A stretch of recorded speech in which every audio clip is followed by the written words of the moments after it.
ஆலமரம் பெருசானாலும் அதுக்கு ஊத்தின தண்ணிய மறக்காது அப்பு. ஆஹா. இல்லே, நான் தான் உங்க தாய் கிளவி வந்திருக்கேன்.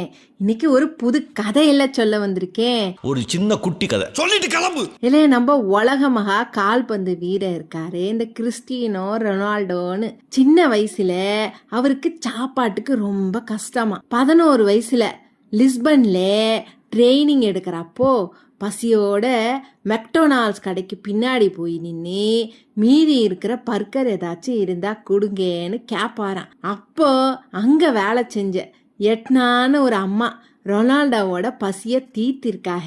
இல்லை, இன்னைக்கு கோடீஸ்வரம் ஆன பின்னாடியும் அந்த அம்மாவை தேடி கண்டுபிடிச்ச நம்ம CR7 அவங்களுக்கு ஒரு பெரிய ரெஸ்டாரண்ட்டே வேலைக்கு வாங்கி பரிசா அழிச்சிருக்காரேன். இலே, என்னத்த உயரத்துக்கு போனாலும் ஆரம்ப காலத்தில் கஞ்சி ஊத்துனவங்களை மறக்காத ரொனால்டோ இருக்காருங்க. அவர்தான் நெசமான லெஜண்டு. இல்லை, உங்களுக்கு எங்கள் சேனல் பிடிச்சிருந்தே லைக் பண்ணுங்க, ஷேர் பண்ணுங்க, மறக்காம சப்ஸ்கிரைப் பண்ணிடுங்க. இல்லை, அம்படிதான் சொல்லிவிட்டேன் போங்கடே.